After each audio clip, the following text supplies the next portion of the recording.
segment. This is called Northwest MLS Stats. And this is a report from the Northwest MLS, which is where all the real estate brokers are. We're all members of this service. And they compile stats of essentially all properties sold, condos, houses, and other types of properties essentially sold, in Washington State, mostly Western Washington, mostly the Puget Sound. And what it's painting, when I looked at this report, what really jumped out at me is there were 15,049 active listings as of March 2026. That is a significant jump from last year. So if you go back to March 2025, there were only 11,640 active listings. So that is a jump of 29%. So if you go back 12 months, there is now 30% more homes on the market than there were a year ago. And that number from 2024, there was only 8,100 homes. So that's a significant jump. In 2023, there was 8,000 homes. And in 2022, this is before the interest rates were raised and the market was kind of in a bubble, there was only 4,621 available inventory in the whole state of Washington. So from 2022, we essentially have 3 times more inventory. We essentially have double the amount of inventory as there was available 2 years ago, and we have a 30% jump from last year. So that is going to, if you're listing a home and you're wondering why it's not selling, this is a big reason why, is you are competing with 30% more homes than there were a year ago, and you're competing with double the amount of homes that there were 2 years ago. Now, last month, brokers added 10,000 listings, which is it's only 9% increase from a year before. So a year ago, brokers added 9,100 listings. In March, this year was 10,000. Deals under contract have stayed pretty much the same. So there's more active properties. There's more properties being brought to market, but the number of properties actually going under contract is really consistent. So there was 7,352 pending sales in March 2026. That is only a 3% decline from a year before. So the number of homes selling or going under contract is pretty much similar as it was a year ago, but there's more properties to choose from.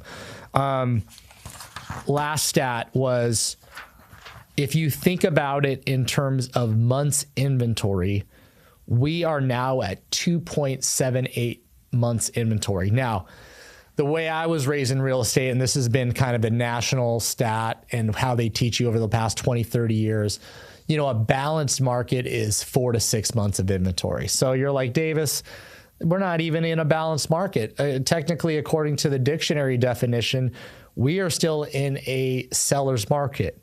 No, I do not believe we are in a seller's market. And I don't really know what the real number for what a balanced market is. Is it really four months inventory? Is it 6 months inventory? All I know is what the Pacific Northwest, what the Puget Sound has gone through in the past 10 years. And I know that if you look at statistics, the average inventory in the last 10 years has been about 1 month. So right now we are 2 to 3 times that amount. So if you are comparing to how the market's behaved in the last 10 years, we have the most inventory we've seen in the past 10 years. So versus a year ago, the amount of inventory was 2.15 months, versus 2 years ago was 1.57. 3 years ago was 1.38, and 4 years ago, again, this was 2022 before they raised interest rates, there was only 0.58 months inventory. So you have a multiple factor of how much inventory. Even though, the months seem low, 2.78 doesn't seem too bad. But when you compare it to what we've seen over the past 10 years, we have the most inventory we've ever seen. What is that going to do to prices? I don't know if you're going to see prices really drop on the surface. Now, your actual home price will probably drop for an individual home, but the median price, I think, will be pretty steady. But here's the thing.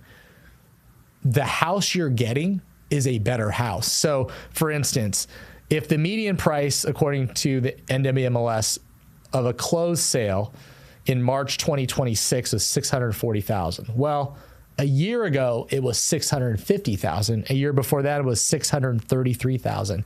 My bet is not only are you getting the house that was 650,000 last year, the median home, now it's 640. I believe you're actually getting a better house. So yeah, that's the median price, but the median home is a better home. It's bigger, it's nicer, it has less flaws.